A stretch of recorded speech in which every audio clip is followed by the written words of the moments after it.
Hello students, and welcome to lecture number 5 in our series on human biology. And today I'm going to be talking about the various terminology that we use to describe different parts of the human body, sometimes referred to as form and function, meaning that I'm going to teach you how to name all the different areas of the body, and then I'll teach you the names of all the body parts, which is most of what this course is about. And then I'll teach you the function of all of those body parts, so that to get combined is form and function. And this is drawn from chapter 33 in the textbook. All right, so as an overview of what I'm going to talk about in this lecture, we'll start out by learning some anatomical terminology. So anatomy is a subset of biology that deals with basically naming all the parts of the human body, or if you study animals, it involves naming all the parts of the animal body that you're studying. So anatomy simply means learning all the names of the body parts. There are also some unique terms that anatomists use. And as I mentioned in the first lecture, anatomy as a science, anatomy as a subject, became famous in the 17th century, 16th, 17th, 18th century. And during that period in Europe, in European history, it was expected that all academics and intellectuals would speak Latin and Greek. Those were the international languages of academics, right? So, you know, people in Germany couldn't speak to the English in English and vice versa, and people in France couldn't speak to the Spanish in Spanish and vice versa, but all of the intellectuals in all of those countries were expected to know how to speak Latin and Greek, ancient Greek, not modern Greek, but ancient Greek, but especially Latin. And so as a result of that, just about every word that we learn in anatomy is a Latin word, or it has a Latin root. So of course Latin was the language that the ancient Romans spoke. You know, Julius Caesar and Cicero and all of these historical figures spoke Latin. Today, the languages Italian, French, and Spanish and Portuguese, those languages are direct descendant languages from Latin. And so if you speak Spanish or Italian, you can probably and you hear Latin words, you probably have a good idea what they mean, because Spanish and Italian are the most directly related languages to Latin. In fact, they evolved from Latin. But anyway, I'll just be aware that the process of learning anatomy involves learning the names of a lot of Latin words. Now, if you take Biology 130, Anatomy and Physiology, that course is about nothing but human anatomy. So if you find this course interesting, you might find Biology 130, Introduction to Anatomy and Physiology, interesting, because we learn exactly the same things, only in much, much more detail. All right, so we're going to start out with learning about anatomical terminology. And then after we've finished with that, we will learn about the body tissues. So as I said, cells can have a specialty, meaning that, you know, a heart cell does whatever a heart cell does, and a brain cell does whatever a brain cell does. If you put a heart cell into the brain, it will be completely lost, because it's not a brain cell. It doesn't know what to do, and it's not appropriate. So cells have specialties. And now if you put together a whole bunch of cells that are all doing the same thing, and who are all specialized to do the same thing, then you call that a tissue. And so there is a science called histology, and the word histo is a Latin word for tissue. So the science of histology is the study of the tissues of the human body, or of the animal body if you're studying animals. Right, so we will learn the names of the various tissues, and as it happens, the human body, all of the tissues in the human body can be grouped into 4 general groups that are referred to as epithelial tissue. Epithelial tissue usually lines the outside of the body, or the inside of hollow compartments inside the body. So for example, the skin of the human body is classified as epithelial tissue. The word epi, by the way, the word epi in epithelial, epi means above, to stand above, or to be above something. So you can see that if you have, the human body is made of many tissues, the tissue that's on top would be the epithelial tissue. So epi means above or on top of. So that's an easy way to remember what epithelial tissue is. Okay, you know what muscle tissue is. There are different examples of, there are two main examples of muscle tissue. There are three actually. There is smooth muscle, which is muscle that lines the outside of organs. For example, the bladder. In order for the bladder to contract, the urinary bladder that contains urine, whenever humans urinate, the bladder has to squeeze the urine out, and it does this because the bladder is lined on the outside with smooth muscle. The muscle that you have in your arms, that you flex when you make muscles, that is called striated muscle. And then the heart is made of a special type of muscle called cardiac muscle, or myocardium, and it is it's similar to striated muscle. It's kind of a combination of striated and smooth muscle, and we'll talk about that in detail later. Nervous tissue means the cells that make up the brain and the spinal column and the nerves. And then we have connective tissue, which is everything else. So all of the tissues in the body can be grouped into four broad categories: epithelial tissue, muscle tissue, nervous tissue, and connective tissue. We will discuss each of those in a little bit of detail. So let's begin by learning some anatomical terms which allow us to specify certain areas of the body or directions in the body. All right, first let me begin by talking about symmetry. Right, so symmetry means that something is the same on one side as it is on the other. You need to know the word symmetry. It's a very important word. You use it in many other contexts, right? So symmetry means that one side is the same as the other. If you say something is symmetrical, then it means that it's balanced, sort of balanced, because it's the same on one side as it is on the other. Of course, asymmetrical means no symmetry, right? So the left side is not the same as the right side. The whole thing is, every part of the thing is different, right? Now there are two types of, if you have you either have symmetry or you don't. If you have symmetry, there are one of two types of symmetry that you can have. You either have radial symmetry or bilateral symmetry. Okay, so radial symmetry means if you take the object or the organism that we're talking about and you rotate it around in a circle, in a 360-degree circle, it's the same all the way around. So imagine that you had a flower vase or a flower pot or something like that. You rotate it around 360 degrees, you turn it around in a circle, it's always the same shape all the way around. So that's called radial symmetry. Humans, on the other hand, well, there are lots of animals in the world that have radial symmetry, and there are some animals that are asymmetrical. But humans are neither asymmetrical nor have radial symmetry. Humans and other mammals have what's known as bilateral symmetry. Lateral means on the side, right, to the side. Bi means two. And then symmetry means it's the same, right? So balanced. So bilateral symmetry, humans have bilateral symmetry, meaning that their left side is the same as their right side. Bilateral symmetry. All right, now when you put together, when an animal develops, like a human develops, we go through a process of developing this into this body shape that happens to be bilateral symmetry. The genes that control body development and the genes that control what's known as the body plan are known as homeotic genes.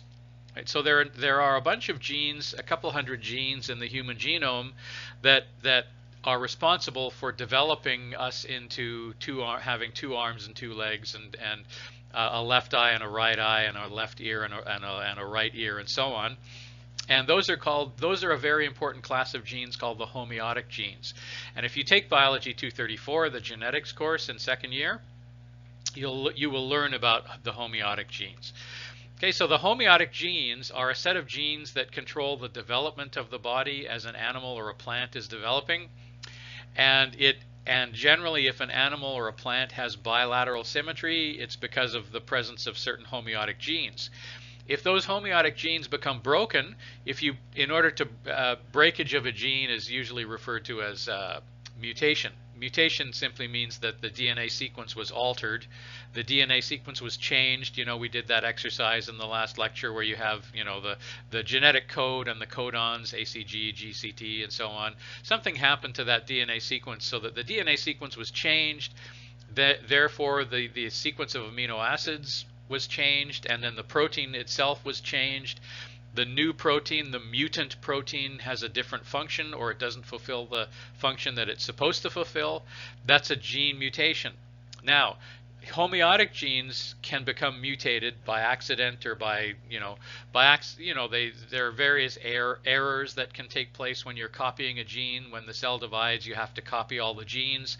When you copy all the genes, there's a lot of information there. So when you copy a lot of information, there's an error made every now and then, and that causes a mutation. And when a homeotic gene becomes mutated, the effects are very dramatic because it destroys symmetry. I'll give you an example. All right, first let's look at here. This is a sea sponge. Believe it or not, a sea sponge is classified as an animal. It's not a plant, it's an animal. And it is asymmetrical, so it has no symmetry whatsoever. This is a cnidarian, a sea anemone. This is a cnidaria. It's a member of the phylum Cnidaria. If you're taking any other biology courses that deal with phylogeny, but it's an animal. It is classified as an animal that lives in the ocean. Usually lives on coral reefs and things. And you notice that if you rotate it all the way around, it's the same all the way around. So it has radial symmetry. And then mammals, including humans, have bilateral symmetry. So the left side is the same as the right side. Right, now notice these words that are surrounding this goat on the right. Right, so this is these four words: dorsal. Dorsal refers to the back, dorsal. Ventral refers to the belly, the underside. Anterior refers to the front end, and posterior refers to the back end. Right? So we have dorsal, ventral, anterior, posterior.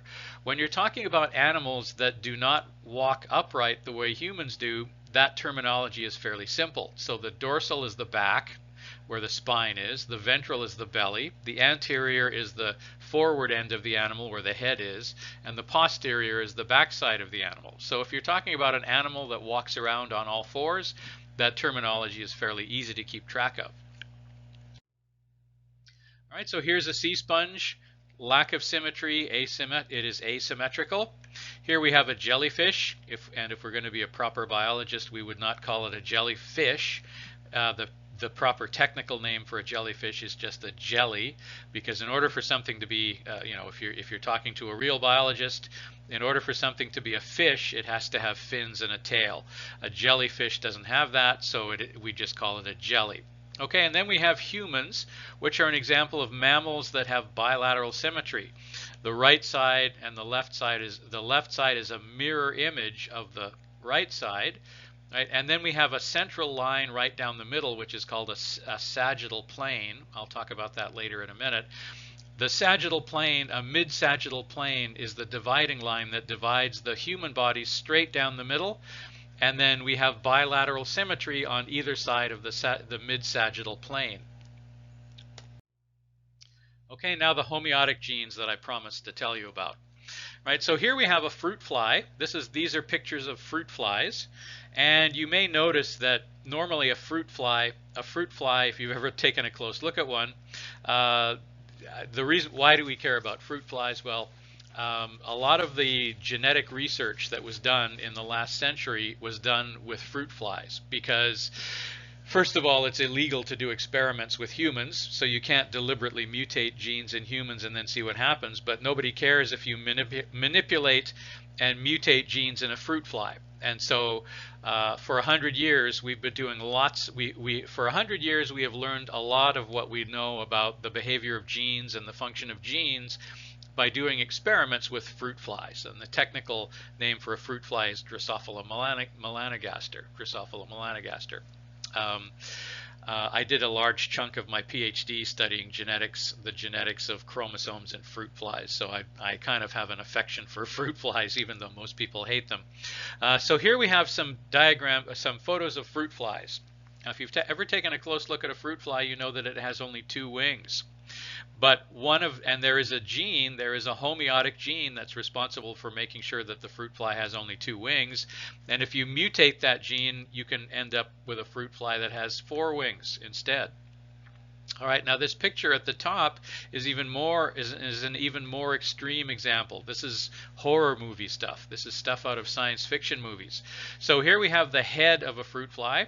By the way, do you remember what type of microscope took this image? I'll tell you, this is an electron microscope. And which type was it? Was it a scanning electron microscope or a transmission electron microscope? So in fact, this is a scanning electron microscope image of a fruit fly head. And on the left, we have a normal fruit fly. So here are the eyes, and these are antennae. These are the antennae, right? So you know that the flies, the antennae that stick out of the head, right? Having antennae that stick out of the head and legs that stick out of the thorax, which is the middle part, right? The legs of the fruit fly are attached to the thorax, right? If you mutate one of those homeotic genes that's responsible for that, you end up with a fruit fly that has another pair of legs growing out of its head instead of antennae. Right, so that a lot of people find that completely shocking when I tell them that, and it should be shocking. So you can mutate a single gene, and you can cause the fruit fly to have another pair of legs growing out of its head, as opposed to where the antenna should be. The antennae should be. All right, so the homeotic genes are responsible for giving us bilateral symmetry, and they are responsible for making sure that all the arms and the legs and the fingers and everything are where they are supposed to be. Right, so I could ask you, what are homeotic genes on a midterm or a final, or I could ask you what do you call the genes that are responsible for determining the human body shape or the human body plan? And the answer is homeotic genes. Homeotic genes are sometimes abbreviated as Hox genes, H-O-X, Hox. That's kind of a shorthand version. That's kind of a shorthand way of indicating the homeotic genes.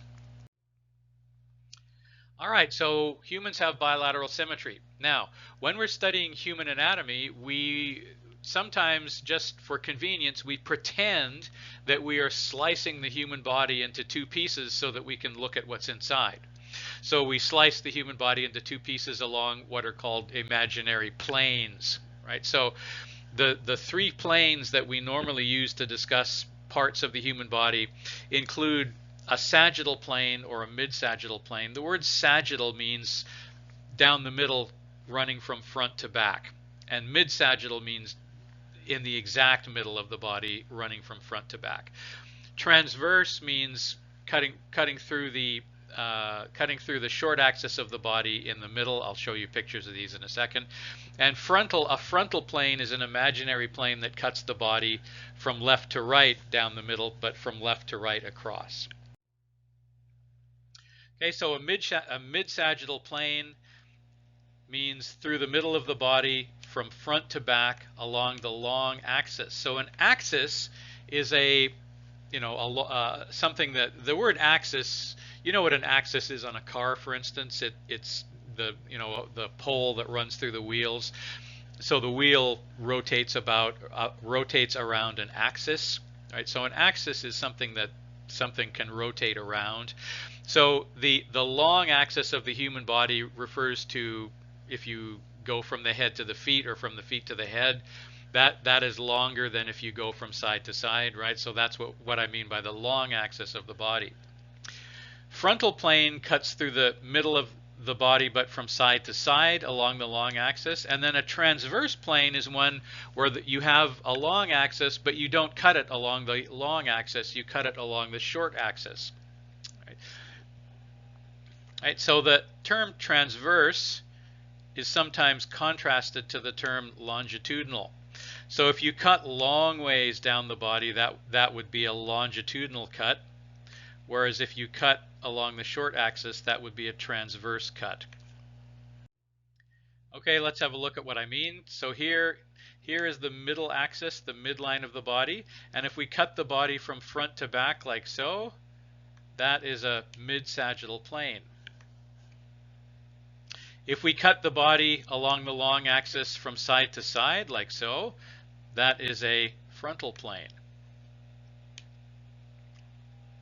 And if you cut the body along the short axis, that's called a transverse plane.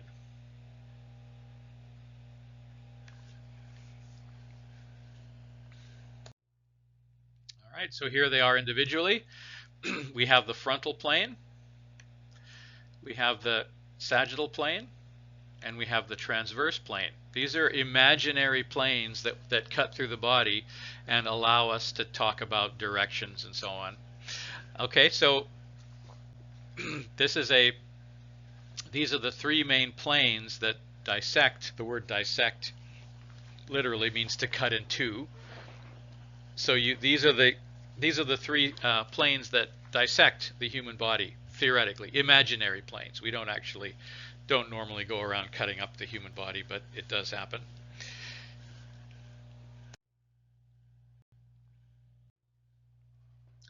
All right, let's talk about these directions of the body in more detail.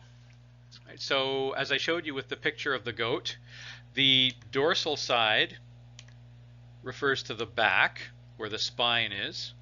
The ventral side refers to the belly. The anterior side refers to the front, and the posterior side refers to the back. All right, now there's a slight problem with this, and that's that goats and other mammals generally walk on all fours. They don't stand upright the way humans do. Humans walk upright and stand upright, and so that makes human anatomy a little bit simpler to understand than the anatomy of animals that walk on all fours. So with human anatomy, we generally don't use the word dorsal and ventral, although sometimes it does sneak into the conversation. But we usually try to just stick to the words anterior and posterior.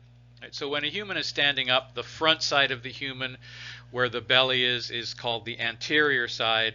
The back side is called the posterior side, where the spine is, and then we don't worry about dorsal and ventral, and we shouldn't have to.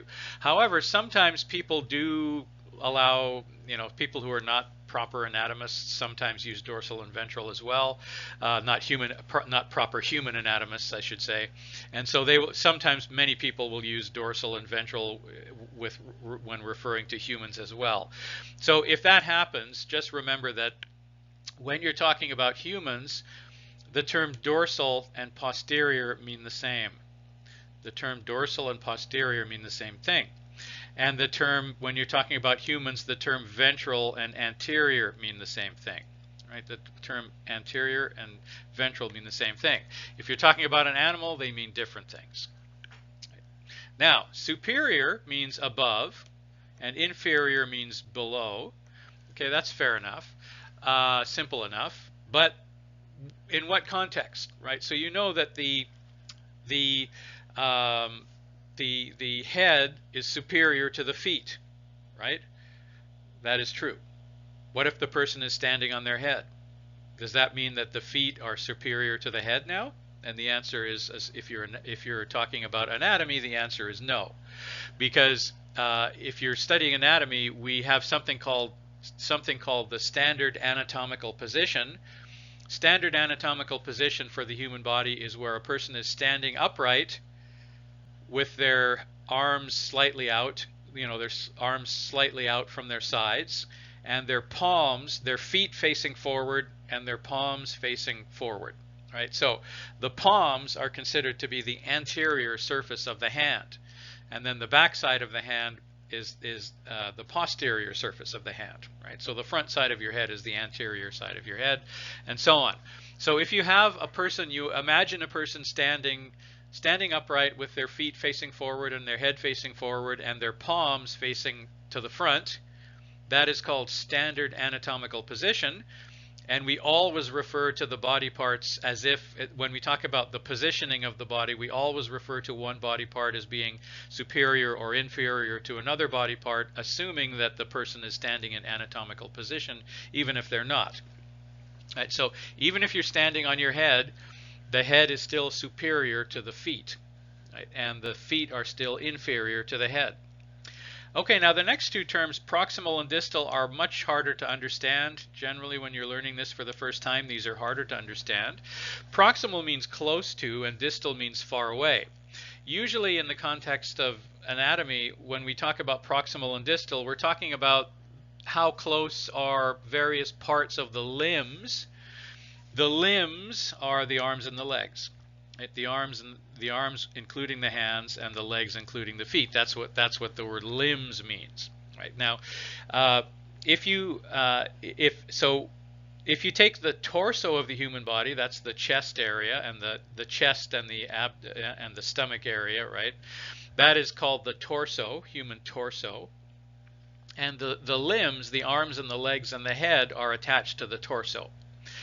And when we talk about proximal, the word proximal is a term that means it's a relative term. So its meaning will be different every time, depending on which body parts you're talking about.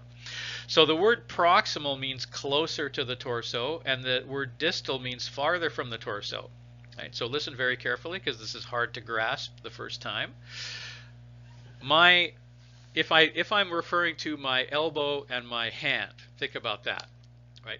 The elbow is proximal to the hand. When I say the elbow is proximal to the hand, it means that the elbow is closer to the body, to the torso of the body, than the hand. Right? And then if I talk about the hand, so the elbow is proximal to the hand is distal to the elbow, because the hand is farther away. Okay, now let's talk about the elbow and the shoulder. You tell me first, is the elbow proximal or distal to the shoulder? The elbow is distal to the shoulder, because the shoulder is closer still to the torso. Right? And then what about the shoulder's position relative to the elbow? The shoulder is proximal to the torso. The shoulder is the shoulder is proximal to the elbow. The shoulder is proximal to the elbow because it's closer to the torso of the body than the elbow is. And yet the elbow is proximal to the hand. The hand is distal to both the elbow and the shoulder. The shoulder, well, let's just look at the elbow in the context of the hand. Compare the elbow's position to the shoulder and the hand's position. The elbow is proximal to the hand but distal to the shoulder. The shoulder is proximal to the elbow and proximal to the hand. Right? You starting to get the idea? So proximal and distal refer to, they're usually used as terms to refer to two parts of a limb, or two parts of a joint, or two parts of a bone, taking into consideration which part is closer to the body when you refer to it.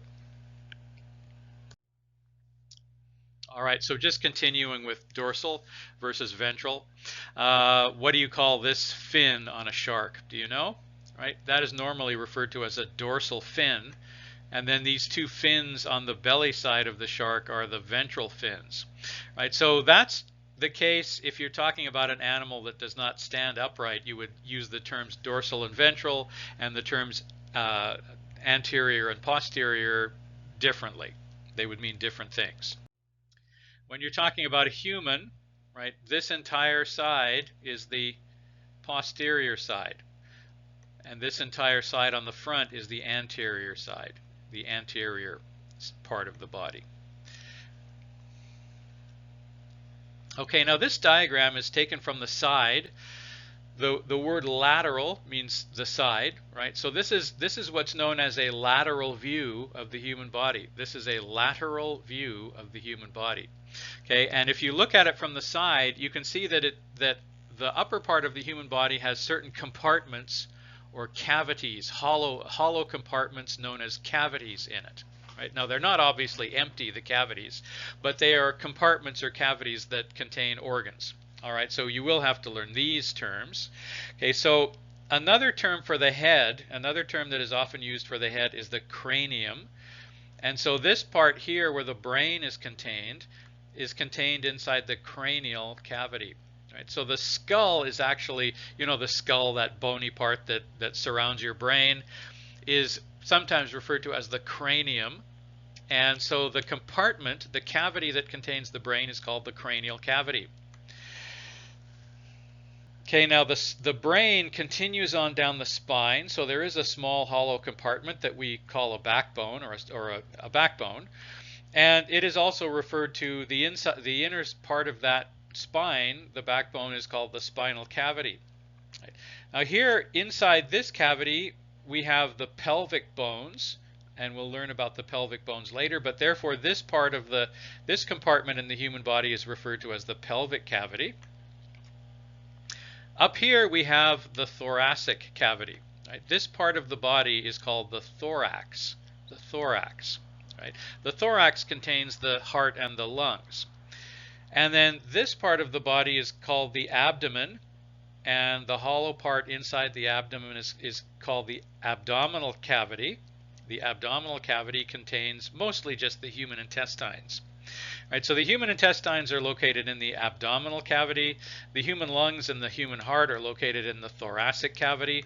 The human brain is located in the cranial cavity. Now, notice here, there's a little dividing line called the diaphragm. The diaphragm is a muscle that's located at the bottom of your lungs, and the diaphragm is the official border. If you're an anatomist, the diaphragm is considered to be the official borderline between the thorax and the abdomen. Right? Official borderline between the thorax and the abdomen. There are a number of things. You know what a landmark is? A landmark is like if you're touring a city or you're traveling around a city and you don't know very well, you look for a certain building or a certain statue or something like that, and then that is called a landmark. And then once you see the landmark, you know where you are, and you know where other things are relative to where you are now. And in anatomy, we have things called anatomical landmarks. Right? So if you can find this thing, then you know where other things are relative to that thing, and you know where you are.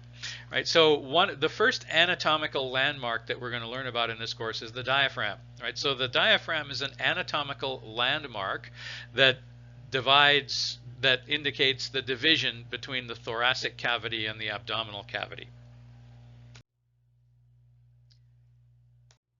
Okay, so once again we have our cavities, right? So the cranium, cranial cavity, the cranium, the thorax or the thoracic cavity, the diaphragm, which is the anatomical landmark that divides the thorax from the abdomen, the abdominal cavity, the pelvis. All right, let's move on from talking about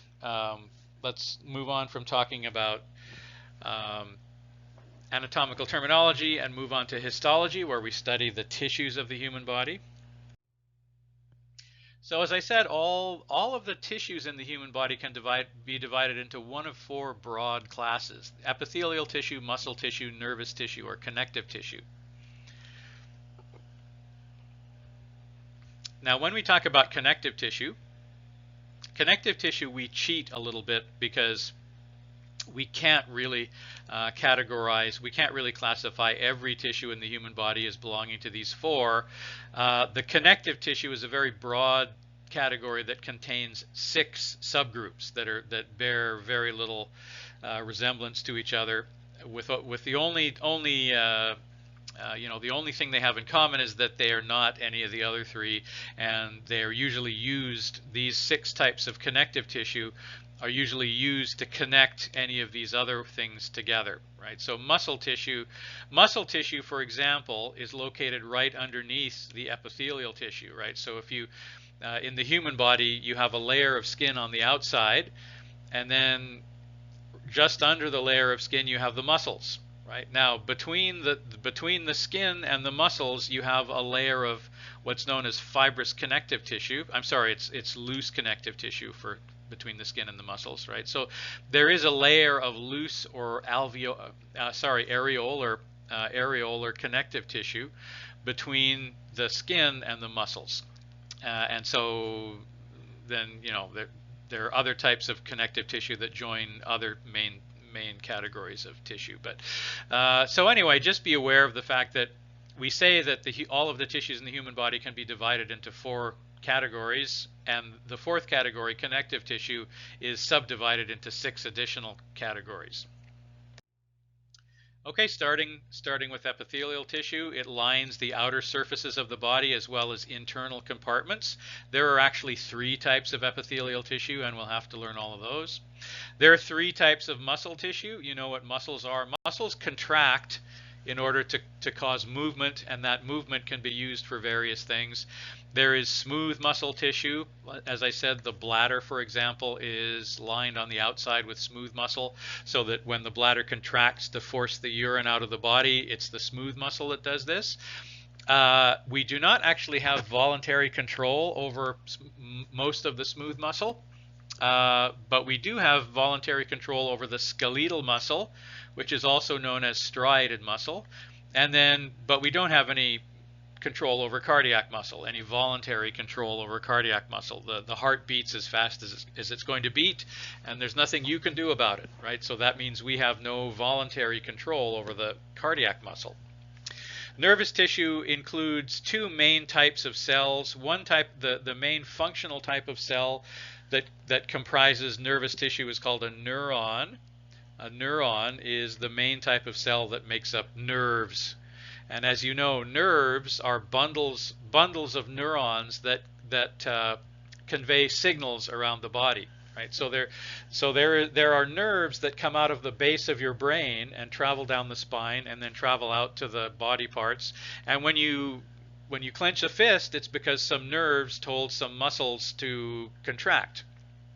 Right, so nerves are these little kind of wires, if you will, wiring, like electrical wires that convey signals around the body.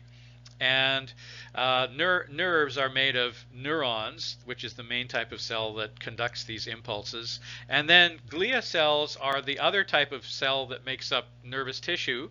And the purpose of the glial cells, there's several types of glial cells. We're not going to learn many of them in this course, but there's several types of glial cells whose job it is to support and service the neurons. Right? The neurons are the big important cells, and the glia cells are their servants, basically bringing them food, cleaning up after them, and that sort of thing. Right? And then the 6 subtypes of connective tissue. Starting with the epithelial tissue. Okay, so as I said, epithelial tissue. This is a diagram of a mammal. This is a wolf, but the same situation applies to humans. Okay, so I'm showing you the wolf because it's a better diagram than the human diagram in the textbook. But the principle is the same. Okay, so epithelial tissue lines the outer surface of the animal. So the skin, human skin, is classified as epithelial tissue. It also lines the inner surfaces of compartments. So the tissue that lines the inside of the stomach is classified as epithelial tissue. The tissue that lines the inside of the intestine is considered to be epithelial tissue, and so on. It turns out that there are three main types of epithelial tissue, depending on the shape of the cells. If the epithelial cells are roughly cube-shaped, we call that cuboidal epithelium. If they're the shape of a column, meaning that they're taller than they are wide, we call that columnar epithelium. And if they're flat and squished like a dinner plate, we call those squamous epithelial cells. Squamous epithelium. Squamous epithelium refers to a tissue made of squamous epithelial cells, right? So don't confuse the term epithelium with epithelial. Epithelium refers to the tissue as a whole. Epithelial is just referring to individual cells or something about them, right? Okay, so that's epithelial tissue. So as I said, there are 3 main types of epithelial cells. Squamous epithelium, squamous epithelial cells, or squamous epithelium if we're referring to the whole tissue. Squamous epithelial cells are thin and flat. Generally, because they're thin and flat, it's easy for fluids to diffuse across a layer of epithelial cells, and it's easy for gases to diffuse across a layer of epithelial cells. So any part of the body that's involved in absorbing fluids or exchanging gases, for instance, would probably be squamous cells. So for example, the inside of the lungs is made of squamous epithelium, because the air has to be able to cross the lung tissue into the blood. So the thinner the cells are, the less distance the oxygen and the carbon dioxide have to travel to get through them, right? So squamous cells, squamous epithelial cells are usually used in parts of the body where you need diffusion. You have something is trying to diffuse across a thin membrane. Remember, a membrane is a thin layer of tissue, a membrane, right? So we have tissues that can be thick or thin. If the tissue is very thin, you would call it a membrane. So squamous epithelial cells are often found in the body in areas where you need a very thin layer of cells in membranes because you're exchanging something across a membrane. Okay, cuboidal epithelium is if the cells are in the shape of cubes. I mentioned in the last lecture that only plant cells are polyhedral. I lied to you, my apologies. In fact, but the reason I lied to you is because the answer is more complicated than that. The answer is that the reason why plant cells can be square or polyhedral is because they have a cell wall. And cuboidal epithelial cells do not have a cell wall. They are square simply because of the way they're packed together. Right? So if you pull a cuboidal epithelial cell out of context, if you pull it out of the tissue, it will suddenly drop into, it's the reason it's square is because it's being pushed on 6 sides by other cuboidal epithelial cells. If you pull it out of that matrix, it will relax and go back into a round shape, right? And which they do. We can see that happen in the lab if we do that. But normally they're cube shaped because they're bracketed on exactly 6 sides by other cells, and so they end up forming a cube shape by default. All right, columnar epithelial cells are taller than they are wide. The reason that they're not cube shaped is because there's usually nothing above them, as opposed to a cuboidal cell where they often have something above them that are squishing them from the top and the bottom, and then they're squished from all 4 sides and they form a cube shape. All right, so we have squamous epithelium, cuboidal epithelium, and columnar epithelium. Those are the 3 main types of epithelial tissue. Then we have to worry about whether or not there's a single layer of these cells or more than one.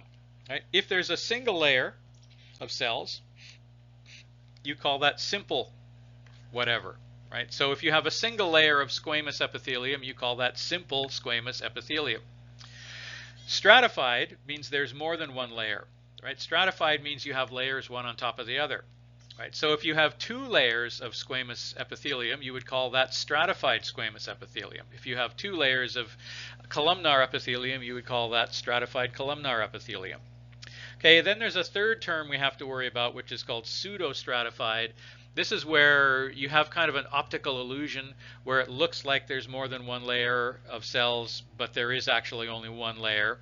They just appear to have more than one layer because the nuclei, the nucleuses or the nuclei of these cells are located at different, either higher or lower than their neighbors, and so it kind of gives the illusion that there are 2 layers of cells there when there are not.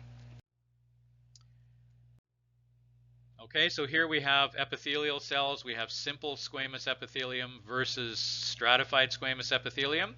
Just as an example, you find simple squamous epithelium lining the inside of the lungs because the oxygen has to get from the air into the blood by diffusing across a layer of simple squamous epithelium. So the thinner the cells are, the better. If you look down at simple squamous epithelium, you notice that it has more than 4 sides. So this is a view of simple squamous epithelium seen from above. All right, what about stratified squamous epithelium? Where do we find that? This on the bottom right here is a microscopic image of skin cells. Okay, so these are all cells. The plasma membrane of the cells is not really visible, so you can't see the outside of the cells very clearly in this picture the way you can with the picture on the left. This is actually, these are drawings on the top, by the way, and these are actual photographs, microscopic photographs from bright field microscopes on the bottom. So in the case of the squamous cell epithelium, it's fairly obvious where the plasma membrane is. It's these lines in between cells. And these dark spots are the nuclei. Right? So we in order to see these, we had to stain them with a special stain. You don't need to know about the stain, but there is a special stain that you can stain these cells so that you can see them when you put them under the microscope. Right, so remember, we're talking about compound microscopes where you slice the tissues up and then look at them. If you didn't stain them with some sort of a stain, you wouldn't actually be able to see anything. Okay, so on the right, bottom right, we have skin tissue, right? And in skin tissue, the cells are actually develop at the bottom of the layer of skin where they are round, and then as dead cells flake away from the top of the skin, these cells migrate upwards, and as the closer they get to the surface, the top surface, the flatter and flatter they get. They also fill up with the protein keratin on their way up. So then at the very top, we have what are known as keratinized skin cells, meaning that these are cells that are full of keratin. Keratin is a very hydrophobic protein. And so if you have the outer layer of your skin filled with these squamous cells that are filled with keratin, the outer layer of your skin is quite impervious to water. It's waterproof. Right? And we don't care about water getting in, really, but we do care about water getting out. So if humans didn't have keratinized squamous cells on the outer layer of their skin, we would lose a lot of water vapor. Water would simply evaporate out of our tissues and we'd dehydrate, we'd dry out and die quite easily. Okay, so next type. Okay, cuboidal epithelium. These are cuboidal epithelial cells in the picture. You usually find cuboidal cells lining ducts. Ducts are tubes that are found in glands and various types of glands, right? So for example, perhaps the only type, you know of two types of glands already. You know about mammary glands, which are commonly called breasts in humans. The breast tissue makes milk, which of course has lactose in it, which you learned about from the earlier lecture.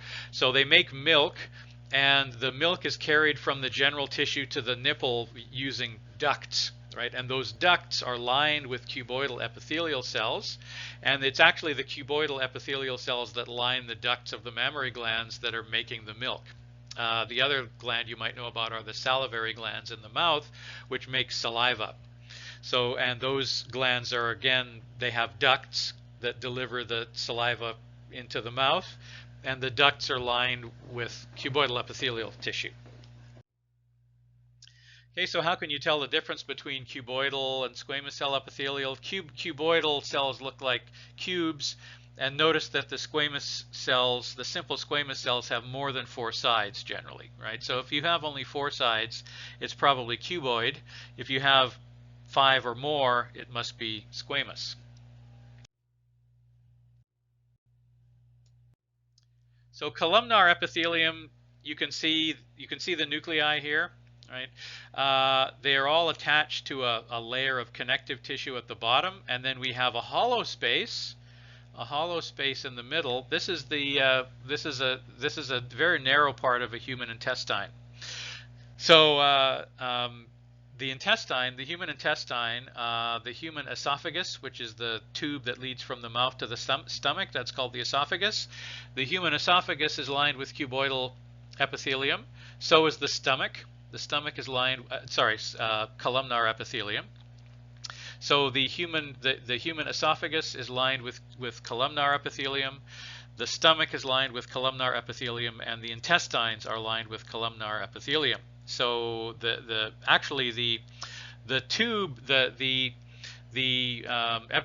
esophagus, the stomach, and the intestines are all a continuous tube, which we call the alimentary canal.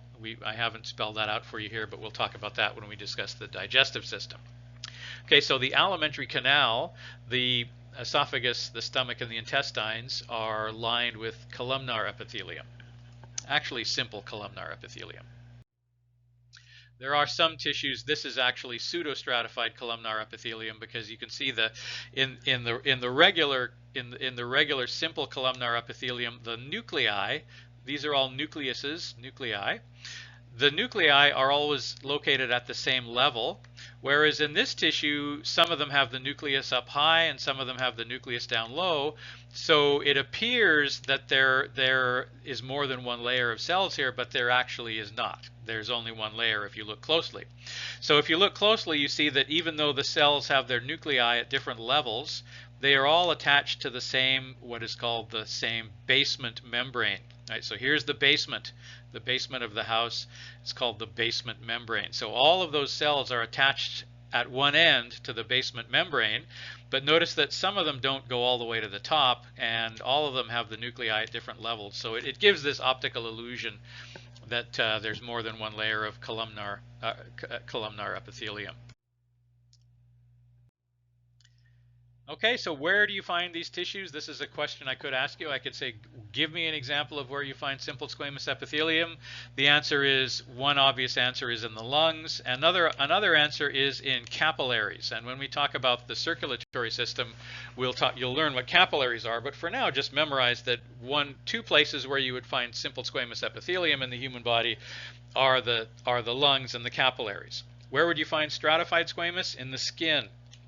Where would you find cuboidal epithelium? In the glands, such as mammary glands or salivary glands. Where do you generally find columnar epithelium? In the intestine, the alimentary canal, the intestines, the stomach, the esophagus. You also find them inside the windpipe, which is, the technical term is the trachea.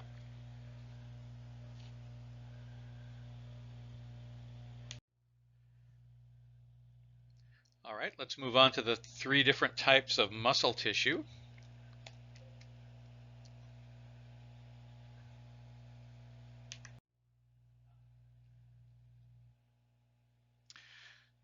So as I said, the muscle tissue that you find controlling the limbs is referred to as skeletal muscle, also known as striated muscle. And it is organized into individual little, what you call contractile fibers. Contractile fibers mean that you have some tissue that is able to contract. So if you've paid attention, you know that if you look at your own arms and legs when they're moving and the way they move, you know that muscles do not push anything. They only pull things. And they're able to pull things by shortening. They become shorter. And that is called contraction. So the individual fibers within these muscles that actually contract are called sarcomeres. So we have the word skeletal muscle or striated muscle. This is the muscle that is connected to bones and allows the bones to move around by contracting the muscles. We have voluntary control over it, which means that I have the ability, if I want to lift something up, I have the ability to consciously determine whether my arm goes up or down, right, if I'm trying to lift something up. There are other muscles in the body, such as the smooth muscles and the cardiac muscles, which we do not have control over. All right, so the other main type of muscle in the body is called smooth muscle. Smooth muscle does a lot of things that are called autonomic functions. Autonomic functions means things that the body does automatically, autonomic, and it means that we don't have any conscious control over them. So for example, as I said, the bladder is lined on the outside, the urinary bladder is lined on the outside with smooth muscle, so that when the urine is forced out of the bladder, it's caused by contraction or shortening of the smooth muscle surrounding the outside of the bladder. Similarly, food moves through the digestive system because the alimentary canal, this long tube that consists of the esophagus and the stomach and the intestine, food is being pushed through the intestine by smooth muscles that line the outside of the intestine. And so you don't have any control over how fast the food goes through your digestive system. This is happening without conscious effort on our part, and that is called an autonomic function. Okay, so smooth muscles line the bladder, they line the outside of the intestines, they line the outside of the stomach, and they do their contracting business, their contractile business, without any effort, without us having to think about it. Okay, finally, the third type of muscle is called cardiac muscle. you can see sort of a little bit of striations and sarcomeres inside here. So it looks kind of like a combination of smooth muscle and skeletal muscle, but it's actually a very special kind of muscle that contracts, beats without our conscious effort, and it beats a lot. It's a muscle that is constantly in use. So it's a very special type of muscle, cardiac muscle. Okay, so we have skeletal muscle, also known as striated muscle. It is responsible for voluntary movements where we consciously cause things to move. Smooth muscle is involuntary movements. Smooth muscle usually lines the lines internal organs and moves things around on the inside of the body from one place to another without us thinking about it. And of course, cardiac muscle refers to just the muscle in the heart. So skeletal muscle or striated muscle is responsible for all of the voluntary body movements.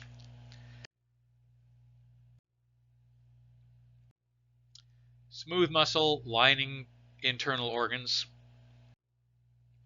like the stomach and the intestine and the esophagus through the digestive system. Food is propelled through the digestive system with the help of smooth muscles that line the outsides of the alimentary canal.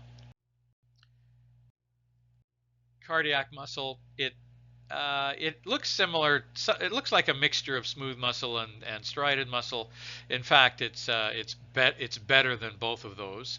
These little lines that you see here that run perpendicular. Perpendicular means at right angles, or if one line is going up and down, a perpendicular line would be going from side to side.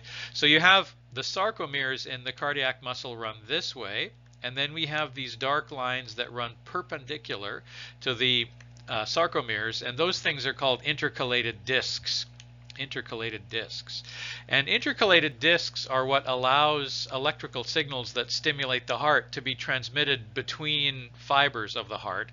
So in other words, some of you may have heard of a pacemaker. If somebody's heart is having problems beating at the right rhythm, they put in a little electrical device called a pacemaker. They insert a little tiny wire into one part of the heart, and they give it, in order to make the heart beat at a constant rhythm, they give it a little electrical shock. That little electrical shock is able to make the entire heart beat. And the reason for that is because the shock is transmitted around the whole heart using the intercalated discs. So it allows the electrical stimulation, the intercalated discs allow the electrical stimulation of the heart to be propagated from one part of the heart to the other. And the intercalated discs are probably the most distinguishing feature of the heart, of cardiac muscle.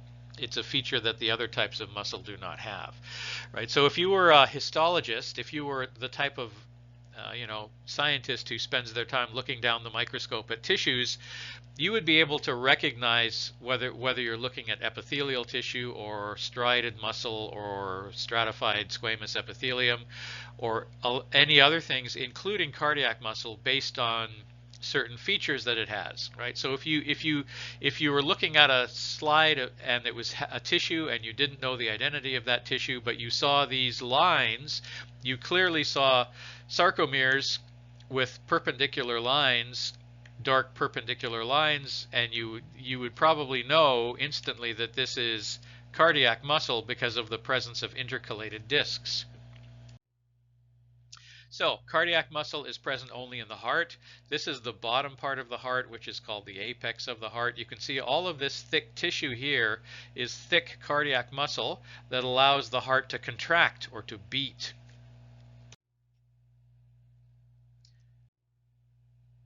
Okay, so in the previous slide, I gave you some idea of where you would find the different types of muscles. We don't have to go through it again. All right, nervous tissue. There are neurons. Neurons are the principal type of cell that makes up nervous tissue. There are different types of neurons. Sensory neurons send signals to the brain from the various sensory organs of the body. Sensory organs of the body means the nose, the eyes, the ears, the tongue, and then the touch sensors that are in the skin. So those areas have specialized neurons in them that are called sensory neurons.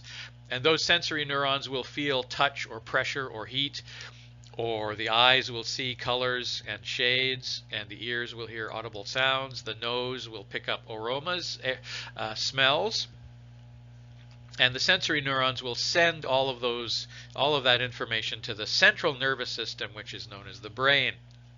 Motor neurons, think of motoring around in a car, you're moving, right? So motor neurons send signals from the brain to the muscles, telling the muscles to contract and move you around. Right? So there are two main types of neurons, broadly speaking. We have sensory neurons that send signals from the outside world to the brain. And then we have motor neurons, which basically control the muscles. The brain sends signals to the muscles through motor neurons, which tell the muscles to move. Okay, so the central nervous system means the brain and the spinal cord, and PNS stands for the peripheral nervous system. The word peripheral means around the outside edges, around the outside. So the peripheral nervous system refers to the nerves that come out of the spinal column and travel to the distant regions of the body. This is what a neuron looks like. It has a cell body with a nucleus right there, and it has a long appendage, a long thing that comes off of it. A long appendage, which is called an axon. And that is what conducts the signal down to a muscle or to another neuron. Okay, this is an actual photograph of neurons taken under a microscope. You can see they look like they have one long axon, and they have a number of other smaller projections, smaller appendages called dendrites. Right, so we have one axon per neuron, but several dendrites. Okay, so the central nervous system is the brain and the spinal cord, like so. The peripheral nervous system sends nerves out of the spine to the various organs, like the heart and the lungs and so on, and that is collectively all called the peripheral nervous system. All right, let's look at the connective tissue. Connective tissue can be loose or areolar, another term. So what is areolar connective tissue? Okay, so generally the connective tissue that we call loose connective tissue or areolar connective tissue is a mixture of cells and protein fibers that are produced by those cells, mainly extracellular matrix proteins. So we have some cells that are in loose connective tissue that produce fibrinogen, collagen, and elastin. And the fibers, fibrinogen, collagen, and elastin are fibrous proteins, meaning they form fibers. A fiber is something like a thread or a string or a piece of wool. We call those fibers. Right? The fibers are the threads or the strings that something is made of. Right? So collagen, elastin, and fibronectin are fibrous proteins that form part of the extracellular matrix. In loose connective tissue or areolar connective tissue, the cells that make these proteins arrange these fibrous proteins in a very disorganized way. And because the fibers are organized in a disorganized way, they have very little strength. Right? So loose connective tissue is organized in a loose manner, and it does not have very much strength. It tends to be fairly weak. It usually connects things like it connects the skin to the muscles which lay underneath, right? So you know that the skin is generally stretched fairly tightly over the muscles, and there are no gaps or anything like that. And that is because the skin is held onto the muscles with a thin layer of loose connective tissue. Fibrous connective tissue is basically the same thing, except that the fibers that the cells produce are organized in a more systematic way, and therefore they have more strength. Right? They have much more strength. So fibrous tissue is located in different parts of the body where you need strength, generally connecting bones. Fibrous connective tissue is stronger, and fibrous connective tissue is made. Structures called tendons are made of fibrous connective tissue. So tendons are the things that connect muscles to bones, right? So if you're going to move your arm around, the muscles, if you're going to lift your arm, the muscle that lifts the arm has to be somehow connected to the bone. And generally a muscle is connected to a bone with a structure called a tendon. The tendon has to be strong because the bone has to lift a lot of weight. You know, you imagine these weightlifters who are doing they're exercising, lifting biceps, exercising their bicep muscles. They lift these very heavy weights. Obviously, if the muscle, the connection between the muscle and the bone has to be fairly strong in order to lift that weight, right? So tendons are made of fibrous connective tissue, and their function is to connect muscle to bone. And then there are some places in the body where one bone is connected to another bone with a structure called a ligament. Right, so a ligament, there are ligaments in your knees. There are also tendons on the backside, the posterior side of your leg. So ligaments connect bone to bone. Tendons connect muscle to bone. Both ligaments and tendons are made of fibrous connective tissue. So remember that in case I ever ask you, what are tendons made of and what are ligaments made of, and give me an example of a structure that is made of fibrous connective tissue. You would say tendons or ligaments. Okay, now cartilage is a flexible yet somewhat strong tissue.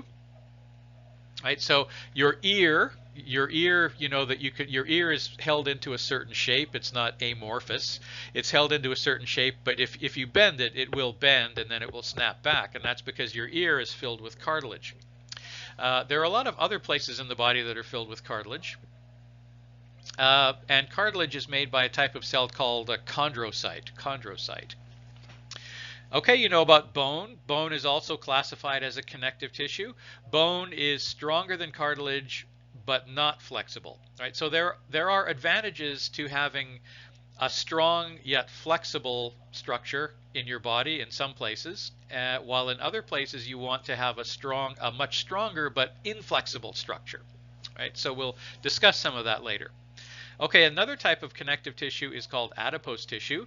This is fat storage tissue, and the cells that make it up are called adipocytes. So we store triglycerides, we store fats as a reserve energy supply. We store those fats in the form of triglycerides. And the triglycerides are stored inside fat storage cells, which are also called adipocytes. Okay, so fat storage cells, adipose tissue, is classified as a connective tissue. All right, now the last one is quite bizarre. I don't know why on earth anyone would classify blood as a connective tissue, but I didn't make the rules. I'm just telling you what the rules are. So blood is also classified as a connective tissue, and blood consists of cells and the liquid. Cells floating around in liquid. The liquid part of blood is called plasma. The liquid part of blood is called plasma. Okay, one at a time. We have loose connective tissue. It's found in various places in the body, but one of the most common places is a thin layer of tissue between skin and muscle. Fibrous connective tissue is quite strong, and you find fibrous connective tissue in tendons, which connect muscles to bones, and ligaments, which connect bones to bones. We have bones, which are very strong and very inflexible. We have adipose tissue, which is fat storage tissue. There's not really any of it visible. So this is the leg of that wolf I was showing you earlier. We have cartilage. Cartilage lines the joints. It's also located in various other parts of the body. And interestingly, you should know that cartilage is converted to bone. So bone starts out as cartilage, and it is cartilage that is converted to bone through a process called ossification, which we'll talk about shortly. Okay, and finally we have blood. So here we have blood cells floating in serum, and that is also classified as a connective tissue.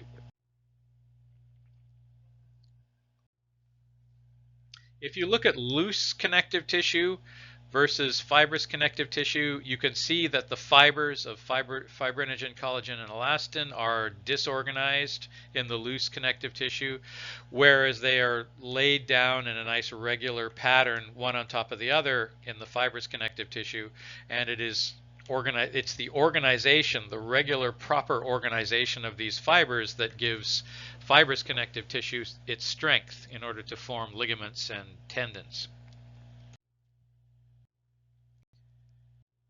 So here we have a close-up photograph of cartilage as seen under the microscope.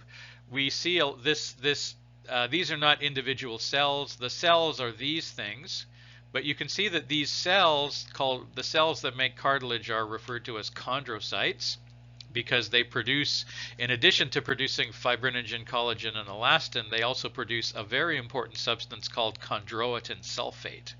Chondroitin sulfate is one of the most important chemical components of cartilage. So chondroitin sulfate is a chemical. Elastin, fibrinogen, and collagen are three different proteins that make up a typical extracellular matrix. And in this case, if you take the fibrinogen, collagen, and elastin, and you add chondroitin sulfate, you will end up making cartilage. All right, so as I said, you have cartilage, which is what gives shape and form to your ear, right? And in your rib cage, you have the ribs, which are made of bone, and then you have this central bone in the middle of your rib cage, which you commonly call the breastbone. The technical term for this bone is the sternum. The ribs are connected to the sternum, but not directly. Instead of the rib coming all the way around and connecting to the sternum, the ribs are connected to the sternum through cartilage, right? So if you see a skeleton, a decomposed skeleton, you will probably not see this part of the ribs because this used to be cartilage, right? Cartilage decomposes when an animal dies. Cartilage decomposes fairly quickly. Bone decomposes very slowly. So when you see a skeleton, all of the cartilage pieces are missing, right? So you never saw a skull. You never saw a human skull with the ears on it still, because the ears rotted away faster than the bones of the skull. Right, so cartilage is used in many places in the body. The fact that our ribs are attached to the sternum indirectly through cartilage is an advantage because it's a little bit flexible, right? So if we're moving around, it makes sense to have the attachment between the ribs and the sternum be a little bit flexible. Okay, now interestingly, in evolution, this is an interesting side issue, but in the evolution of life on Earth, cartilage evolved before bone, right? And I mentioned earlier that cartilage is converted into bone. So when a baby is developing in the mother's womb, baby is in the womb, we call it a fetus. The baby skeleton is originally, the fetal skeleton is originally made of cartilage, not bone. And that cartilage is slowly converted into bone so that by the time the baby is born, they have a skeleton that's made of bone instead of cartilage. Okay, so bone is made from cartilage through a process called ossification. I'll talk about that in a minute. And in addition to that, cartilage preceded bone during evolution. So we started out in the ocean, you know, a billion years ago. Well, not that long ago, but 500 million years ago, we had fish in the ocean. The very first fish had skeletons that are made of cartilage, not bones. And some of those fish are still around today. So sharks, for instance, have a cartilage skeleton. That's why it's very rare to find a shark skeleton, because cartilage will rot and decompose away faster than bone. So these fish that had a cartilage skeleton are classified as a type of fish called a chondrichthyon. Chondrichthyon. Why do you think they're called a chondrichthyon? Well, because their skeleton is made by chondrocytes and is made primarily of cartilage. So the word chondric or chondro, the prefix chondro or chondric refers to cartilage. Right? So chondrocytes, the word cyte means cell, right? Cyte is a cell. right? And then the word chondro refers to cartilage, right? So that knowledge will come in handy, because I may ask that on a test. I may say, what type of cells does the prefix chondro refer to? And the answer is it refers to cartilage producing cells. It refers to, or what tissue does the prefix chondro refer to? And the prefix chondro refers to cartilage. Okay, so fish that had a cartilage skeleton were called chondrixians, and then later on, a couple 100 million years later in the evolutionary scale, then some of those chondrocytes evolved into what are called ostrixians. They evolved from chondrixians to ostrixians, and the word osteo or ostro refers to the bone. Right, so the cartilage fish evolved, some of the cartilage fish evolved into the bony fish. Okay, and humans, of course, are descendants, indirect long-term descendants from the bony fish. So the humans have a bony skeleton, not a cartilage skeleton, but we have many parts in the body where cartilage is necessary. Let's look at the bones. Speaking of bones. All right, so here's the bony skeleton that humans are made of. As I said, the rib cage, these ribs are not directly attached to the sternum. They are indirectly attached with cartilage extensions. All right, now bone is organized into units called osteons. Osteons. These are kind of like long tubes that are made of multiple rings, right? So the basic unit of a bone is called an osteon. You should know that, right? And I could ask you, what type of tissue does the word osteo refer to? It refers to bone. And the type of cells, there is a specialized type of cell whose job it is to build bone, and those cells are called an osteocyte, right? So osteocytes. All right, so bone is organized into structures called osteons, and bone is basically, there is a type of cell called an osteocyte whose job it is to convert cartilage into bone. Right, so the word osteo refers to bone. So you've heard that expression. What do you call this condition where when somebody starts losing their bones become brittle and fragile, so they can become easily broken, usually because of old age? What do you call that condition? You call it osteoporosis. Porosis refers to pores or holes, and osteo refers to the bones. So osteoporosis means that the bones develop big holes in them and become brittle. Fat storage tissue. Adipose tissue, we talked about this before, so it is used to store triglycerides as an energy reserve, and also to insulate the body and keep it warm. Now, if you look at adipocytes under a microscope, do you see any nuclei here? No, you can't really see the nuclei. You know, the other cells that we've looked at, you can clearly see a nucleus in the center of the cell. In one of the classic features of adipose tissue is that you can't see where the nucleus is not located in the center of the cell, but if you look closely, you can see there's a nucleus there. There's a nucleus there. There's a nucleus there. The nuclei have been pushed over to the side of the cell because the cytoplasm of the cell has been filled up with triglyceride. Right? So the nucleus has been pushed to the side of the cell in order to give the cytoplasm room to fill up with triglycerides. That is a characteristic feature of adipose tissue, right? So if I ask you what is the single most distinguishing feature of adipose tissue, you can say, well, the nucleus is pushed to the side because the cytoplasm of the cell is filled with triglyceride storage fat. Okay, the blood, we mentioned the fact that we have red blood cells and white blood cells. So these are white blood cells, these are red blood cells. Red blood cells, the technical word is erythrocytes, which we're going to learn about later. And we have a fluid component, which is called plasma. Okay, so those are the six subcategories of connective tissue. All right, so this is our summary of histology and the study of tissues.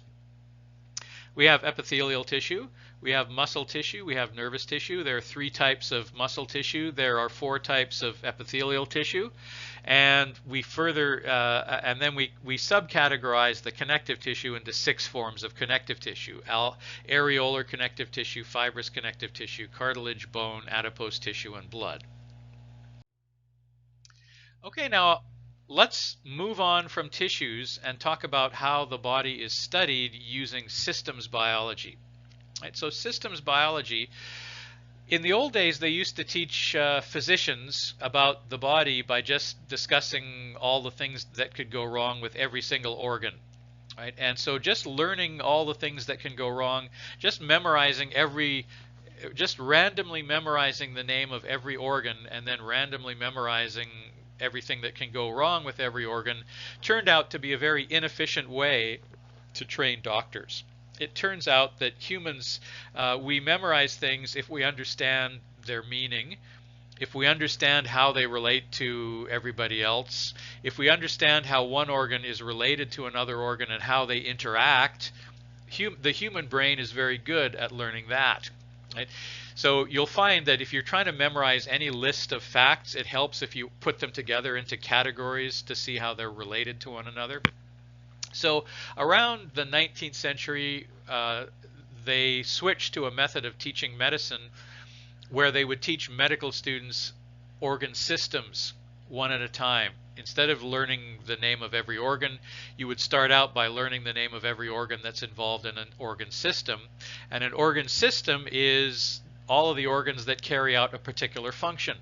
So the respiratory system means all of the organs that are involved in breathing, so that is the nasopharynx, the trachea, and the lungs. All of the organs that are involved in the digestive system would be the mouth, the esophagus, the stomach, the various parts of the intestine, and the colon, right? So those, and then you would add on to that something that's called the accessory organs. Those include the pancreas and the liver, and the pancreas, the liver, and the gallbladder. Okay, so it's very often the case that you have a bunch of organs that are all involved in doing the same job, carrying out the same function in the human body. So we call that an organ system. So for 100 years or so, 150 years, it has been the traditional way to teach about anatomy by studying organ systems rather than trying to study the organs individually. So let's look at the organ systems of the body. And this is how we're going to conduct the rest of the course. We're going to conduct the rest of the course by studying one different organ system every week. Okay, so we have the integument. The integument is actually the organ system that includes skin, hair, fingernails, and sweat glands. So you probably did not think of the skin as being an organ system, but it is, right? Its job is to keep moisture inside the body, to grow nails so that you can claw things and whatnot, and sweat glands to cool off the body so you can sweat and cool. So the integument is an organ system. And the skin, the sweat glands, the nails, and the hair are all part of the same organ system called the integument. The skeletal system obviously is the bones. The muscle system is the muscles. Some people refer to those two together as the musculoskeletal system. The nervous system includes the nerves, the body, thinking, the central nervous system, the peripheral nervous system, and so on. The endocrine system, it produces hormones, and various functions of the body are controlled by hormones. And we mentioned in the last lecture that, on the lecture on cell biology, that that hormones are intercellular signals that are produced by one group of cells, and then they travel through the blood or through another type of fluid in the body called lymph, and they make contact with other cells. Those other cells have receptors on their surface that receive the signal and then do something in response to that. So that entire system is taught as a single unit called the endocrine system. The cardiovascular system, cardio of course refers to heart. Right, so cardio, I could ask you on a test, what does the word cardio refer to? And I'm sure everybody will know that cardio refers to the heart. The word vascular refers to the blood vessels. The blood vessels are the arteries, the veins, and the capillaries. We'll talk about that later. Okay, the lymphatic system is a fancy word meaning the immune system. The immune system is the body's defense mechanism. The immune system consists of some organs, specific organs, and also white blood cells The white blood cells of the bloodstream are there to defend the body against invaders. What type of invaders do we talk about? Well, we mean viruses, we mean bacteria that gets into the body and causes a septic infection, bacterial infections. We also mean cancer cells. The immune system, many people develop cancer and they never realize it because the immune system gets busy and destroys those cells before it can turn into full-blown cancer. So if you just have a few, most people at any given time will have a few cancer cells in their body, but they're okay because those cancer cells will be destroyed by their own immune system.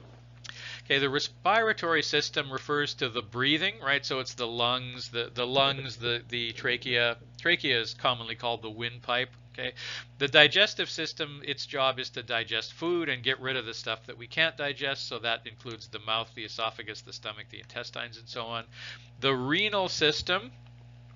Renal system includes the kidneys, the urinary bladder, and so on. The purpose of the renal system and the kidneys is to filter ammonia. Filters an ammonia-related compound called urea out of the blood. So one of the nasty waste products that is produced by all of the cells is ammonia. Ammonia is a very, NH4 ammonia is a very toxic, corrosive substance. You can buy, you probably know that you can buy bottles of ammonia in the store, which people use for cleaning fluid. And so because it works as a cleaning fluid, that proves that it's actually a very corrosive liquid and it has a very strong characteristic odor. So ammonia is bad for you, but nevertheless cells produce ammonia as a waste product, which they get rid of by dumping it into the blood. And from the blood, the ammonia travels to the liver. The cells in the liver convert the ammonia into a slightly less toxic substance called urea. And then from there, it is sent to the kidneys, where the kidneys filter the blood to get rid of the urea and send it out of the body as urine. So the renal system, also known as the kidney system, which is also known as the excretory system, because excretion means to urinate. Excretion, right? So the renal system is another organ system. So make sure that you're aware that the word renal refers to the kidney system, because that would be a good test question as well. And of course the reproductive system, that's the sex organs, differences between males and females, etc. Okay, the integument refers to the skin, hair, fingernails, and sweat glands. That is an organ system. The skeletal system and the muscle system, the musculoskeletal system is the bones and the muscles that allows those bones to move around. The nervous system includes the central nervous system, which is the brain and spinal cord, as well as the peripheral neurons that run out of the spinal cord to the distant regions of the body and back again. The endocrine system refers specifically to specific glands that produce hormones. For example, I'm sure you've heard of the adrenal glands, the thyroid gland, the pituitary gland. These are all glands whose job it is to produce hormones for the body. The cardiovascular system, of course, is the heart and the blood vessels. The blue things are meant to be veins. The red things are meant to be arteries. And then these little sort of net-like structures are meant to be capillaries. Capillaries are very thin blood vessels where oxygen is meant to diffuse out of the capillary into the tissue that needs it. So for example, your liver requires a lot of oxygen. Your liver is surrounded by this kind of a web of capillaries, and the oxygen from the blood can diffuse across the wall of the capillary to the liver. Okay, so if the oxygen is diffusing across the wall of the capillary to get to the liver, the wall of the capillary must be fairly thin. So what type of tissue do you think a capillary is made of? Okay, if you guessed squamous cell epithelium, you would be right. In fact, simple squamous epithelium is what capillaries are made of. So because the purpose of the capillary is you bring fresh blood to an area of the body and the oxygen diffuses out of the capillary into the tissues that need it. And the carbon dioxide, which is a waste product, comes out of that organ and into the capillary where it's taken away.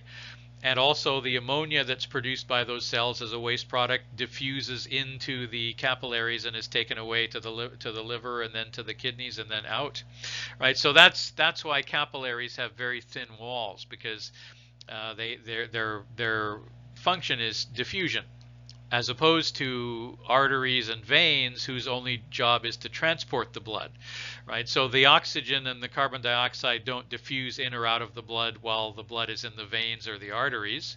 That only happens at the capillaries and also again in the lungs. So the main purpose of the veins and the arteries is simply to transport the blood. Right, now normally a vein transports blood that is oxygen depleted. The word depleted means it's been spent, it's exhausted. Right, so oxygen depleted blood is carried by veins back to the heart and the lungs to get more oxygen. And oxygen depleted blood carried by veins tends to have a bluer color, because the protein molecule hemoglobin that carries the oxygen turns blue when the oxygen is absent. Right, so hemoglobin is a protein that carries oxygen molecules. When there is an oxygen ion attached to the hemoglobin is red in color. When the oxygen pops off because it's leaving, the oxygen is released by the hemoglobin turns blue in color, right? So spent oxygen depleted blood, which has exhausted its oxygen, is a bluer shade of red. It's not actually completely blue, it's just a darker shade of purple bordering on blue. Whereas oxygen enriched blood which travels from the lungs and the heart to the outer areas of the body is red in color, bright red. Okay, here's a question for you. When you cut a vein, the blood comes out red. You know, like you have veins and arteries in your body, but you notice that whenever you cut yourself, the blood never comes out being blue, does it?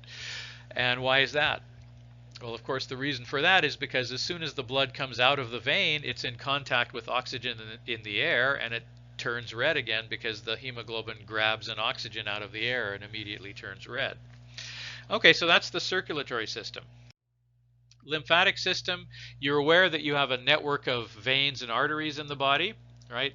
There is a parallel network of vessels called the lymphatic vessels. The lymphatic vessels. They look sort of like veins, except they don't carry blood. They carry something called lymph. Lymph is derived from blood serum, and it's used to reduce swelling of various body tissues, and also it has white blood cells positioned at certain points along the lymphatic vessel. Those points are called lymph nodes. Right? Lymph nodes are little tiny structures that are filled with white blood cells whose job it is to check the lymphatic fluid for invading microorganisms. Right? So that's the lymphatic system. The respiratory system includes the nasopharynx, or the nasal passages, the trachea, which is commonly known as the windpipe, and then two lungs. The two lungs are not identical, by the way. We'll talk about the differences later. So we have the digestive system, which includes the mouth, the esophagus, the stomach, the small intestines, the large intestines, and then some accessory organs, including the liver and the gallbladder. The renal system includes two kidneys and a urinary bladder and two ducts that carry urine from the kidneys to the urinary bladder, which are called ureters. And then there is a single tube that takes the urine out of the body, which is called the urethra. Okay, the reproductive system, I think we all know about that. For the moment, it's the various reproductive organs and physical differences between men and women. Men produce haploid seeds that do not actually give rise to adult children. Those seeds have to combine with haploid cells in the woman's body called ova, and they produce fertilized eggs which develop inside the woman. All right, so those are the various human organ systems, and that is where we're going with the course from here on in. We're going to learn a different organ system every week, and that's how we will learn the organs as well as the things that can go wrong with them. Okay, before we leave this lecture, I have just one last thing to teach you about, and that is a principle called homeostasis. Okay, so when the body is running, when the human body is running, there are certain things that are kept constant. There are certain parameters within the body that are kept at a certain set point. right? So you know that your body has a temperature. Standard human body temperature, do you know what it is? It's 37 degrees Celsius. If something happens to make the body temperature go up, your body will do certain things to bring it back down again. That's one of the functions of homeostasis. If your body temperature goes down, your body will do things to make the body temperature go back up again. Again, that's a function of homeostasis. If your heart is beating too fast, your body may bring it down again, or if your heart is beating too slow, it'll do things to bring it back up. So people have a normal pulse rate, which is about the pulse rate is the heart rate. It's usually around 60 beats per minute, BPM. If it goes too high, to above 200, your body will do things to try and bring it down. If it goes too low, like below 40, your body will do things to bring it back up. You know that you have glucose in your blood. We all know about glucose at this point. You have glucose in your blood. Your blood is supposed to have a certain amount of glucose. If the amount of glucose is too high, homeostasis will bring it down. If the amount of glucose is too low, homeostasis will bring it back up. So for this course, you are required to know what homeostasis is and how to explain what it is. But I'll give you some more examples. Okay, so some of these parameters that the body has include normal blood pressure, normal body temperature, normal glucose levels, and normal calcium levels both in the blood, right? So we're supposed to have a certain amount of glucose in our blood, a certain concentration of glucose in our blood, as well as a certain concentration of calcium. And so if something happens to change one of these constant parameters outside the normal range, that is called a stimulus, right? So something happens to you that makes one of these parameters deviate or go, deviate from the set point. Right? Now, there are two ways the body can respond to this using homeostasis. One way is called negative feedback. Negative feedback, or a negative feedback loop. That means the body does something to return that parameter to its normal set point. Right? So a stimulus, one of these things went crazy and went too high, went too low. Negative feedback is when the body does something to return it back to its normal level. But there are a few cases, that's normally what happens, but there are one or two cases where the body does something to actually increase the deviation, does something to make it even more different than it normally is, right? And that's called a positive feedback loop. Okay, so there are only a couple of examples where you have positive feedback in homeostasis. One of them is during childbirth, right? So when the baby is trying to get out, its head pushes against a structure inside the vagina called the cervix. Normally, if you try and open up this hole, it tries to close itself again. But in this case, because the body knows the baby is trying to get out, it sets up a positive feedback loop which causes the cervix to dilate, to open up even further. The word dilation means to open up. The word contraction means to close. So if something happens to try and open up the cervix, the natural response of the body is normally to set up a negative feedback loop so that it contracts again.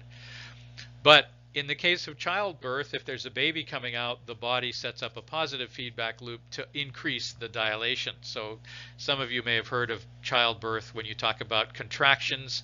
The contractions are opening up the cervix. It happens in little kind of spurts, a few minutes apart, until the cervix is open enough that the baby's head can actually come out. Okay, so the baby can't come out until the cervix has dilated. And this is something that happens, it's an example of positive feedback. Another example of positive feedback in the body is if you get a local infection of bacteria, that will cause the temperature to go up in that local area because the white blood cells that are attacking the bacteria that's infecting you, they release little bits of hormones that cause the body temperature to go up in that local region. If this persists and happens long enough, the entire body will heat up and you'll get a fever, right? So the purpose of having a fever is that the white blood cells work better, they work faster at a higher temperature. So if you have an infection, the body, there's nothing inherent about a bacterial infection that causes your body temperature to go up. When you get infected by bacteria, you may get a fever because the body is reacting to the infection. So the reason the body does that is because it's trying to help the white blood cells that are trying to destroy the bacteria do their job better. And so that's an example of a positive feedback loop. You get a bacterial infection in a small part of your body. If that bacterial infection hangs around for a while, if it persists, then your entire body will heat up and you have a fever. A fever is usually a sign that you have some kind of an infection. And the purpose of the fever, the bacteria didn't make your body temperature go up. The body did that on its own in an effort to try and help the immune system to work better. So that's another example of a positive feedback loop. So there are lots of examples of negative feedback loops. There's only a couple examples of positive feedback loops. Okay, to summarize what we talked about in this lecture, we talked about anatomy, we talked about how to name the different positions of the body, talked about how to name the different areas and regions, certain cavities and so on. We learned how to classify tissues. Tissues, of course, are layers where you put together billions of cells that all have the same function. Collectively, they form a layer of cells called a tissue. Then if you put together enough layers of tissue, you can form an organ like a liver or a heart or something like that, right? And then those organs are controlled by a process called homeostasis, which keeps the body functioning within certain parameters.